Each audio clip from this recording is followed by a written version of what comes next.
Hi అండి. ఎలా ఉన్నారు? ఈరోజు నా చిన్నప్పుడు మా నాన్నమ్మ నాకు ఎంతో ఇష్టంగా చేసి పెట్టిన చికెన్ కర్రీ మీకు పరిచయం చేద్దాం అనుకుంటున్నా.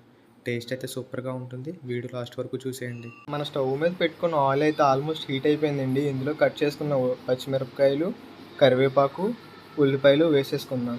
ఈ ఆనియన్స్‌ని మాడిపోకుండా గోల్డెన్ కలర్ వచ్చేంత వరకు అటు ఇటు వేపేసుకుందాం. చూసారా, ఉల్లిపాయలు అయితే ఆల్మోస్ట్ గోల్డెన్ కలర్లోకి వచ్చేసాయి. ఇదే టైంలో మనం ఉప్పు వేసుకుందాం. మీరు కూడా మీ దగ్గరలో ఉప్పు ఉంటే సాల్ట్ని పక్కన పెట్టి ఉప్పే వాడేయండి, టేస్ట్ అదిరిపోయిద్ది. ఆనియన్స్లోకి 2 సార్లు శుభ్రంగా కడుక్కున్న మన స్టార్ ఐటెం చికెన్ అయితే వేసేసుకుందామండి. అవును, ఇంతకీ అడగడం మర్చిపోయా, మీకు చికెన్ స్కిన్లెస్ అయితే ఇష్టమా, బోన్లెస్ అయితే ఇష్టమా? కామెంట్ చేసేయండి.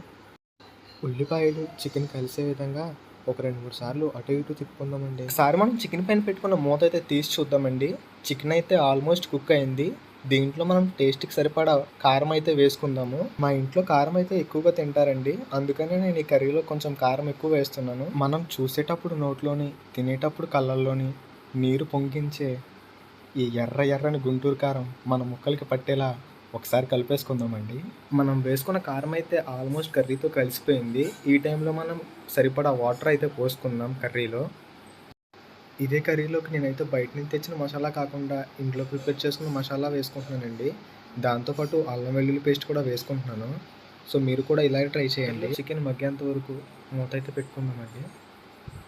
ఒక 5 మినిట్స్ తర్వాత మూత అయితే తీసామన్నమాట. స్మెల్ అయితే అదిరిపోతుంది. నాకైతే ఇప్పుడే తినాలని ఉంది, కానీ ఏం చేస్తాం, కొంచెం సేపు ఇంకా ఉడకాలి కర్రీ. ప్రజెంట్ కర్రీ అయితే కుక్ అయిపోయిందండి. సో ఇప్పుడు మనం దీన్ని టేస్ట్ చేసి ఎలా ఉందో చూద్దాం. ఈ టేస్ట్ అయితే సూపర్‌గా ఉందండి. ఇది నా యూట్యూబ్ ఛానల్‌లో నేను పోస్ట్ చేసిన మొదటి వీడియో అన్నమాట. ఈ వీడియోలో తెలుసో తెలియకో చాలా మిస్టేక్స్ అయితే చేసుంటాను.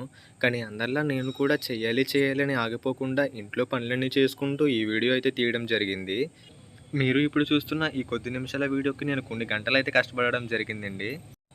యూట్యూబ్ గురించి, నాకు తెలిసిన కొన్ని వంటల గురించి, ఎడిటింగ్ గురించి మరిన్ని విషయాలు తెలుసుకుంటూ ప్రతిరోజు ఒక మంచి వీడియోని మీ దాకా తీసుకురావడానికి నేనెప్పుడూ నా 100% ఎఫర్ట్స్ అయితే పెడతాను. నా ఈ యూట్యూబ్ జర్నీలో మీరు నాకు సపోర్ట్ చేస్తారని నేనైతే అనుకుంటున్నాను. నేను పెట్టే వీడియో మీ ఫోన్లోకి డైరెక్ట్‌గా వచ్చేయాలంటే like, share, subscribe, bell icon ఆన్‌లో పెట్టుకోవడం మర్చిపోకండి. ఉంటా. మరొక వీడియోతో కలుసుకుందాం. బాయ్.